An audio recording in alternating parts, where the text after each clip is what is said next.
Hi అందరు నమస్కారం. నేను మీ మాధవ్ అడ్వకేట్. ఎలా ఉన్నారు అందరూ?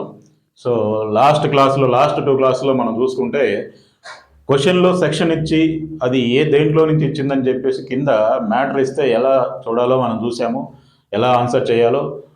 నేను తర్వాత క్లాస్లో కూడా మనము లాస్ట్ 2 క్లాసులో చూసుకుంటే తర్వాత క్లాసులో కూడా ఇంకోటి కూడా చూసాము. పైన మ్యాటర్ ఇస్తే కింద సెక్షన్ ఎలా కనుక్కోవాలి అని చెప్పేసి మనం తెలుసుకోవడం జరిగింది. అయితే ఈరోజు క్లాసులో వచ్చేసరికి ఇలాంటి క్వశ్చన్స్, ఈ టైప్ ఆఫ్ క్వశ్చన్స్ ఎన్ని రావచ్చు పేపర్లో అనేది మనం చూసుకోవచ్చు. సో ఏమేం క్వశ్చన్స్ రావచ్చు ఏంటి అనేది, ఎన్ని క్వశ్చన్స్ రావచ్చు, ఎన్ని క్వశ్చన్స్ ఉండొచ్చు, అప్రాక్సిమేట్లీ కాదు, ఇది కరెక్ట్గానే ఉంటుంది.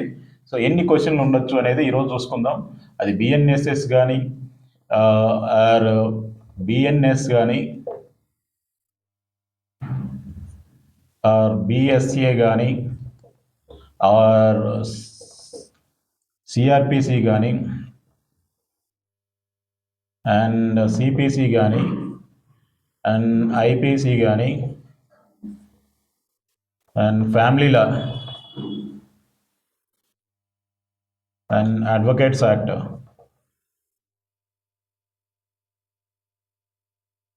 యాక్ట్ కానీ అండ్ మోటార్ వెహికల్ యాక్ట్ కానీ. సో వీటన్నిటిలో ఆ టైప్ ఆఫ్ క్వశ్చన్స్ ఎన్ని రావచ్చు అనేది మనం చూద్దాం. లాస్ట్ ఇయర్ క్వశ్చన్ పేపర్ మీరు ఒక్కసారి గమనిస్తే బిఎన్ఎస్ఎస్ నుంచి 1, 2, 3 ఇది క్వశ్చన్లో మీకు మ్యాటర్ ఇచ్చి కింద సెక్షన్ కనుక్కునేవి ఎన్ని క్వశ్చన్లు వచ్చినాయి అంటే బిఎన్ఎస్ఎస్లో 3 క్వశ్చన్స్ వచ్చినాయి. ఎన్ని వచ్చినాయి? 3 క్వశ్చన్స్. అండ్ నెక్స్ట్ వచ్చేసరికి మనకి తర్వాత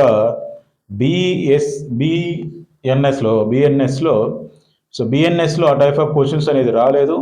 సో ఇది మనకి మ్యాటర్ ఇచ్చి సెక్షన్ కనుక్కునేది ఆ టైప్ ఆఫ్ క్వశ్చన్స్ అయితే రాలేదు. సో దేంట్లో బిఎన్ఎస్లో రాలేదు. మరి దేంట్లో వచ్చినాయి అంటే సిపిసిలో ఎన్ని వచ్చినాయి అంటే 1, 2, 3 క్వశ్చన్స్ అనేవి సిపిసిలో వచ్చినాయండి. సిపిసిలో 3 క్వశ్చన్స్, 4 బిఎన్ఎస్ఎస్లో 4 వచ్చినాయి అండ్ సిపిసిలో కూడా 4 క్వశ్చన్స్ వచ్చినాయి. ఎన్ని వచ్చినాయి? 4 క్వశ్చన్స్. సో అవుట్ ఆఫ్ మీకు ఇందులోనే 10 క్వశ్చన్స్కి మీకు ఎన్ని వచ్చినాయి? 4 క్వశ్చన్స్ అనేది మీకు మ్యాటర్ ఇచ్చి సెక్షన్ కనుక్కోమన్న దానికి మీకు 4 క్వశ్చన్స్ వచ్చినాయి. తర్వాత బిఎస్ఏలో వచ్చేసరికి 1, 2, 3 క్వశ్చన్స్ బిఎస్ఏలో వచ్చినాయండి. 3 క్వశ్చన్స్ మ్యాటర్ ఇచ్చి సెక్షన్ కనుక్కునేవి బిఎస్ఏలో 3 క్వశ్చన్స్ వచ్చినాయి. అలాగే సెక్షన్ ఇచ్చి మ్యాటర్ కనుక్కునే క్వశ్చన్లు వచ్చేసరికి బిఎస్ఏలో కూడా 3 క్వశ్చన్స్ వచ్చినాయండి. సో 3 క్వశ్చన్స్ అనేవి బిఎస్ఏలో వచ్చినవి మీకు. అయితే మీకు ఈ సివిల్ డిస్ట్రిబ్యూట్స్ కానీ అడ్వకేట్స్ యాక్ట్లో వచ్చేసరికి ఓన్లీ 2 క్వశ్చన్స్ వచ్చినాయండి. Only 2 questions. అవి కూడా ఈజీ క్వశ్చన్స్ ఏనండి. సో అడ్వకేట్స్ యొక్క రూల్స్ అండ్ రెగ్యులేషన్స్ ఏంటి అనేది దాంట్లో ఇచ్చారు. బిఎస్ఏలో వచ్చేసరికి సెక్షన్ ఇచ్చి అంటే ఈ బిఎస్ఏలో వచ్చేసరికి 4 క్వశ్చన్స్, సెక్షన్ ఇచ్చి కింద మ్యాటర్ కనుక్కునే 4 వచ్చినాయి, పైన మ్యాటర్ ఇచ్చి కింద సెక్షన్ కనుక్కునేవి 3 వచ్చినాయి. సో 3 క్వశ్చన్స్ అనేవి వచ్చినాయి. సో టోటల్గా మనం చూసుకుంటే మనం ఆన్సర్ చేయగలిగినవి, సో ఫ్యామిలీ లా వచ్చేసరికి ఫ్యామిలీ లాలో పైన కూడా సెక్షన్ ఇచ్చి వచ్చే క్వశ్చన్స్ ఎన్ని వచ్చినాయి అంటే టోటల్గా 2024 ఏఐబి 19లో మీకు వచ్చేసరికి ఓన్లీ 2 క్వశ్చన్స్ వచ్చినాయి. ఓన్లీ 2 క్వశ్చన్స్ అనేవి వచ్చినాయి. ఓన్లీ 2 క్వశ్చన్స్ ఫ్యామిలీ లాలో ఏ విధంగా వచ్చినాయి? మ్యాటర్ ఇచ్చి సెక్షన్ కనుక్కునేవండి. నేను చెప్పేది టోటల్గా ఎన్ని క్వశ్చన్స్ వచ్చినాయి కాదు, మ్యాటర్ ఇచ్చి సెక్షన్ కనుక్కునేవి మాత్రమే 2 క్వశ్చన్స్ అనేది ఫ్యామిలీ లాలో వచ్చినాయి. సో మీకు ఈజీగా ఆన్సర్ చేయగలివి ఎన్ని వచ్చినాయి అని అంటే 2 క్వశ్చన్స్ అనేది ఫ్యామిలీ లాలో ఉన్నాయి. బిఎస్ఏలో 3 క్వశ్చన్స్ ఉన్నాయి. బిఎన్ఎస్ఎస్లో 4 క్వశ్చన్స్ అనేది మీకు రావడం జరిగింది. మరి మిగతా క్వశ్చన్స్ ఎట్లా వస్తాయి సార్ అంటే, సో మిగతా క్వశ్చన్స్ వచ్చేసరికి ఈ టోటల్ మనకున్న క్వశ్చన్స్లో ల్యాండ్ అక్విజిషన్ యాక్ట్ ఇవన్నీ చిన్నవండి. 2 క్వశ్చన్స్ వచ్చినాయి. సో మీరు 100% ఆన్సర్ చేయగలిగే క్వశ్చన్లు వచ్చేసరికి మ్యాటర్ ఇచ్చి సెక్షన్ కనుక్కుండేవి బిఎన్ఎస్ఎస్లో కూడా 3 క్వశ్చన్స్ రావడం జరిగింది. 3 క్వశ్చన్స్ రావడం జరిగింది. సో నేను చెప్పిన విధంగా మీరు కానీ ఫాలో అయితే 100% మీరు క్వాలిఫై అవ్వడానికి అవకాశం ఉంటుందండి.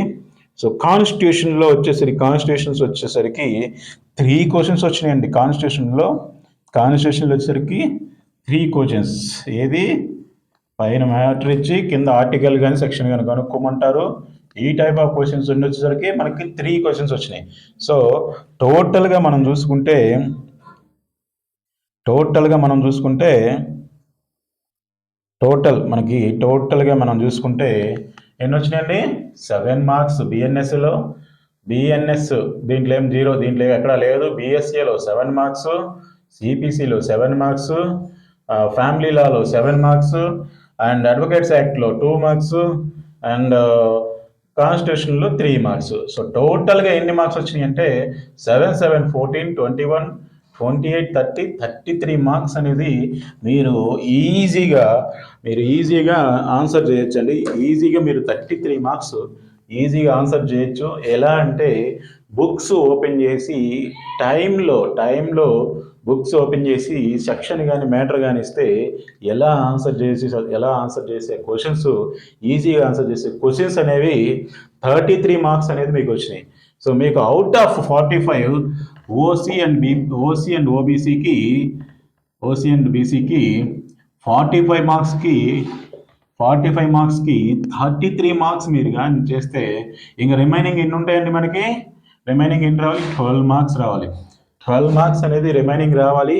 ఆ 12 మార్క్స్ కూడా మిగతా సబ్జెక్టులో ఉంటుంది. 100% కొంచెం కష్టపడితే మీరు ఈజీగా ఏఐబి క్వాలిఫై అవ్వడానికి అవకాశం ఉంటుంది. అండ్ ఎస్సీ ఎస్టీ వాళ్ళకి ఇంకొక 2 మార్క్స్, అంటే 33 మార్క్స్ మీరు ఇక్కడే ఇలాగే మీరు ఆన్సర్ చేయగలరు. మరి మిగతా 12 మార్క్స్ అంటే ఎలాగో నెగిటివ్ మార్కింగ్ లేదు. సో 33 మీరు పర్ఫెక్ట్గా ఆన్సర్ చేశారు అంటే, ఎందుకంటే ఆన్సర్ కూడా మీకు బుక్లోనే ఉంటుంది కాబట్టి బేరాక్స్లో చెక్ చేసుకుంటే తెలుస్తుంది. సో 33 క్వశ్చన్స్ మీరు 100% చేస్తే రిమైనింగ్ క్వశ్చన్స్ మీరు చదువుకున్న బుక్స్లో మీరు చదివిన లాలో అంటే 3 ఇయర్స్ లా కానీ 4 ఇయర్స్ లా కానీ అందులో కంపల్సరీగా వస్తుంది. ఇంకొకటి కొన్ని ఏంటంటే కోర్టు ప్రొసీడింగ్స్ ఎప్పుడో ఒక్కోసారి అడుగుతుంటారు, బట్ రెగ్యులర్గా అడగరు. ఎందుకంటే మీరు ఫ్రెష్గా లా పాస్ అయ్యి వచ్చింటారు కాబట్టి కోర్టు ప్రొసీడింగ్స్ అనేది మీకు మ్యాక్సిమం తెలియదు కాబట్టి మీకు సబ్జెక్ట్లోనే వెళ్ళిపోతారండి, సబ్జెక్ట్లోనే మీకు తీసుకుంటారు. సో అంతేగాని మీకు కోర్టు ప్రొసీడింగ్స్ అన్ని క్వశ్చన్స్ అనేది ఉండదు. సో మ్యాక్సిమము 99% మీరు కానీ 99% కానీ బుక్ ఓపెన్ చేయడం ఎలాగా ఏంటని తెలుసుకుంటే 100% మీరు సక్సెస్ అవుతారు. నేను Day 1 క్లాస్ నుంచి చెప్తున్నాను. బేరాక్స్ పక్కన పెట్టుకోండి, మీ దగ్గర ఉన్న బేరాక్స్ అనేవి పక్కన పెట్టుకోండి. ఈ బేరాక్స్ పక్కన పెట్టుకొని ఒక క్వశ్చన్ పేపర్ మీరు దగ్గర పెట్టుకుంటే, ఒక్క క్వశ్చన్ పేపర్ ఎనీ ఇయర్ ఒక్క క్వశ్చన్ పేపర్ చేయండి. ఈ క్వశ్చన్ పేపర్ ఎందుకు చేయమంటున్నానంటే టైం మేనేజ్మెంట్ తెలియాలి మీకు. సో ఈ టైం మేనేజ్మెంట్ తెలిస్తే 100% మీరు సక్సెస్ అవుతారు. మరి ఓల్డ్ పేపర్స్ చేస్తాం సార్, మాకు మరి న్యూ పేపర్స్ ఎలా అని మీరు అడగవచ్చు. సో ఓల్డ్ పేపర్స్ మీరు చేయొచ్చు. కాకపోతే ఏంటంటే ఓల్డ్ పేపర్స్లో కొత్త సిలబస్ యాడ్ చేసినట్టు మనకి బిఎన్ఎస్ఎస్లో కానీ బిఎస్సిలో ఈ మూడిట్లో ఓల్డ్ సిలబస్లో ఉండదు. మనకి ఎప్పుడైతే 2023 ఆఫ్టర్ అంటే మనకి ఇచ్చిన ఒకటే ఒక పేపర్ 2024లో మాత్రమే మనకి ఈ సెక్షన్స్ యాడ్ చేసి మనకు క్వశ్చన్స్ ఇవ్వడం జరిగింది. 23లో కూడా మనకి నార్మల్గా సిఆర్పిసి, సిపిసి, ఐపీసీ నుంచి మాత్రమే క్వశ్చన్స్ ఉన్నాయి. ఎందుకంటే ఈ 23 డిసెంబర్ తర్వాత అంటే 23 జూన్లో పూర్తిగా ఇంప్లిమెంట్ చేయడం జరిగింది. ఏది కొత్త సెక్షన్లు యాడ్ చేసి దాన్ని రీప్లేస్మెంట్ అనేది చేయడం జరిగింది. సో జూన్ తర్వాత జరిగింది కాబట్టి ఎగ్జామ్ కూడా ఆల్రెడీ అయిపోయింది. సో ఎగ్జామ్ కూడా 2023లో అయిపోయింది కాబట్టి మనకు అనేది యాడ్ చేయలేదు. సో నెక్స్ట్ తర్వాత ఇయర్ జరిగినటువంటి 19 ఏఈబిలో ఈ బిఎస్ బిఎస్ఏ క్వశ్చన్స్ అనేది అడగడం జరిగింది. నెక్స్ట్ ఇయర్ కూడా సేమ్ అదే సిలబస్ ఉంటుంది, సేమ్ అదే ఉంటుంది. మీరు తెలుసుకోవాల్సింది ఏంటంటే బుక్స్ ఎలా ఓపెన్ చేయాలి అనేది. సో ఒక్కసారి 2024లో కండక్ట్ చేసినటువంటి ఏఈబి కండక్ట్ చేసినటువంటి ఎగ్జామ్ 19ని ఒకసారి ఆ మోడల్ పేపర్ను మీరు ప్రింట్ తీసుకోండి. వన్ డే మీరు సండే కానీ సాటర్డే కానీ ఏదైనా సరే ఎనీ డే వన్ డే మీ దగ్గర బేరాక్స్ అన్ని 23 బేరాక్స్ అన్ని మీ దగ్గర పక్కన పెట్టుకోండి. ఒక సైడు క్వశ్చన్ చదవండి. ఆ క్వశ్చన్లో నేను చెప్పిన విధంగా సెక్షన్ ఇస్తే మ్యాటర్ ఎలా సెర్చ్ చేయాలి, మ్యాటర్ ఇస్తే సెక్షన్ ఎలా సెర్చ్ చేయాలి అనేది ఫస్ట్ మీరు తెలుసుకోండి. సో 3 అవర్స్ ఆఫ్ ఎగ్జామ్లో 3 అవర్స్ ఎగ్జామ్ ఉంటే 100 క్వశ్చన్స్ మీరు ఆన్సర్ చేయాల్సి వస్తే మీరు ఫస్ట్ టార్గెట్ మీకు 50 క్వశ్చన్స్ మాత్రమే పెట్టుకోండి.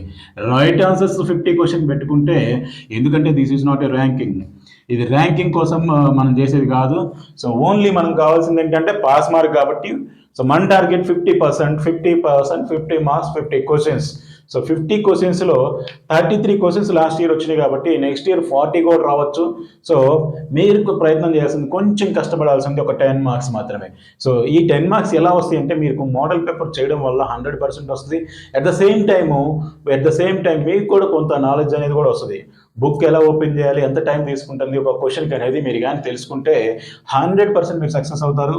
వన్ డే కూర్చొని ఈ 19 పేపర్ ఒకసారి మీరు కానీ రివ్యూ చేసి ఒక ఎగ్జామ్ టైంలో మనం ఎగ్జామ్ ఎలా రాస్తామో 3 అవర్స్ కదలకుండా, సో అలా మీరు ఒక సిట్టింగ్ ప్లేస్, మంచి ప్లేస్ చూసుకొని కూర్చొని ఆ ఎగ్జామ్ రాయండి. రాసిన తర్వాత ఒక్కసారి కరెక్షన్ చేసుకోండి, ఎన్ని వచ్చినాయి, ఎంత వచ్చింది, ఎక్కడ ప్రాబ్లం ఉంది అనేది మీరు తెలుసుకోగలిగితే 100% ఈ ఏఐబి 2020 క్వాలిఫై అవ్వడానికి అవకాశం ఉంటుంది. సో నేను మీకు చెప్పదలుచుకుంది ఇలా ఫస్ట్ డే 1 నుంచి కూడా ఇప్పుడు కూడా అదే చెప్తున్నాను. ఫస్ట్ ఒక్కరోజు మీరు మోడల్ పేపర్ చేయండి. 2024 సంబంధించి ఏఐబి 19 పేపర్ తీసుకొని మీ దగ్గర ఉన్న బేరాక్స్ తీసుకొని, ఖచ్చితంగా బేరాక్స్ అయితే అప్పుడు పెట్టుకోండి. బేరాక్స్ లేకుండా అయితే ఎగ్జామ్కి వెళ్ళొద్దు. ఎందుకంటే అందులోనే నేను చెప్పిన 33 మార్క్స్ అనేది మీకు వస్తున్నాయి. ఏది నేను చెప్పిన కొన్ని టైప్ ఆఫ్ క్వశ్చన్స్ మాత్రమే, అన్ని క్వశ్చన్స్ కూడా దాంట్లోనే ఉంటాయి. కొన్ని అవుట్ ఆఫ్ సిలబస్, మహా అంటే ఒక 20 క్వశ్చన్స్ అవుట్ ఆఫ్ సిలబస్ ఉంటుంది. అవుట్ ఆఫ్ సిలబస్ కాదు, అవుట్ ఆఫ్ బేరాక్స్. సో 20 క్వశ్చన్స్ మనకు ప్రాబ్లం కాదు, 80 క్వశ్చన్స్ మన టార్గెట్. సో అలా అని చెప్పేసి 50లో 24 క్వశ్చన్స్ అనేవి మనకి అవుట్ ఆఫ్ బేరాక్స్లో ఉండవు. ఖచ్చితంగా 50 అబోనే ఉంటాయి తప్ప 50 తక్కువ అయితే బేరాక్స్లో అయితే నుంచి సిలబస్ కాకుండా అయితే ఇవ్వడం. సో అయితే మీరు చేయవలసిందల్లా ఇది ఒక్క పని, నేను చెప్పింది చేయండి. మీరు కానీ సక్సెస్ అవ్వకపోతే నా యొక్క యూట్యూబ్ ఛానల్ మీరు అన్సబ్స్క్రైబ్ చేసుకొని మీరు ఎన్ని కామెంట్లు పెట్టినా నేను యాక్సెప్ట్ చేస్తాను. ఎందుకంటే చేసే ప్రయత్నం కరెక్ట్గా ఉంటే 100% లైఫ్లో సక్సెస్ అవుతారు. So thank you very much. మరొక్కసారి నేను కోరుకునేది ఒకటే, మన యొక్క యూట్యూబ్ ఛానల్ ఇండియన్ లా లెక్చర్ని సబ్స్క్రైబ్ చేసుకోవాల్సిందిగా కోరుచున్నాను. అండ్ లైక్ అండ్ షేర్ చేస్తే, ఈ షేర్ చేయడం వల్ల మరికొంతమందికి మనం చెప్పే ఇన్ఫర్మేషన్ అనేది వెళ్తుంది. సో ఇన్ఫర్మేషన్ వల్ల నాకేమైనా డబ్బులు వస్తుందంటే నాకు ఎలాంటి డబ్బులు రావు, ఏమీ లేదు. నాకు ఖాళీగా ఉన్న సమయంలో మీకోసం ఈ క్లాస్ తీసుకోవడం జరుగుతుంది. సో ఎందుకంటే నేను కూడా ఏ టీచర్ అయినా, ఎవరైనా సరే వాళ్ళు కూడా మీ దగ్గరికి వచ్చి చెప్పే స్టేజ్కి వచ్చారంటే వాళ్ళు కూడా అది చేసి ఉంటారు, వాళ్ళు కూడా అది పాటించి ఉంటారు కాబట్టి వాళ్ళు చెప్పే స్టేజ్కి వచ్చారు. సో వాళ్ళు ఆ రోజు నెగ్లెక్ట్ చేసి ఉంటే ఈ రోజు వాళ్ళు మీకు చెప్పే స్టేజ్కి రారు. సో నేను కోరుకునేది ఒకటే, మీ యొక్క ఆలోచనని, మీ యొక్క టైంని ఒక 3 అవర్స్ మీరు కేటాయించి మీరు ఎగ్జామ్ రాస్తే 100% సక్సెస్ అవుతారు. సో ఎవరు టైంపాస్ కోసం మాత్రం ఏఐబి ఎగ్జామ్ రాయకండి.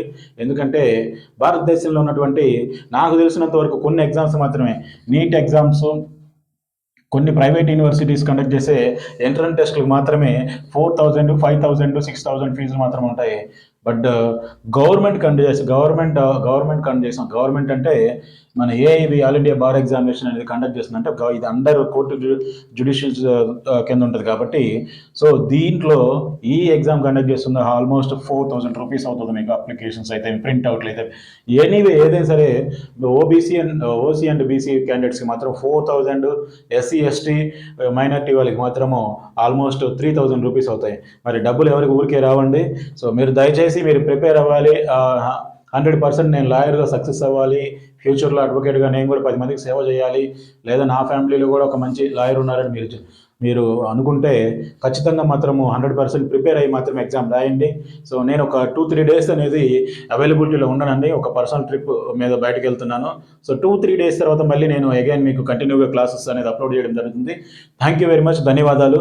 మరొక్కసారి మన యొక్క యూట్యూబ్ ఛానల్ని సబ్స్క్రైబ్ చేసుకోవాల్సిందిగా కోరుచున్నాను. సో ఎవరైనా సబ్స్క్రైబ్ చేసుకోకపోయినా చేసుకోండి, మీ ఫ్రెండ్స్ని కూడా రెఫర్ చేయవలసిందిగా కోరుచున్నాను. థ్యాంక్ యూ వెరీ మచ్, ధన్యవాదాలు. మరొకసారి మరో క్లాస్లో కలుసుకుందాం. ఇవైతే మీరు పాటించండి, 100% మీరు సక్సెస్ అవుతారు. Thank you.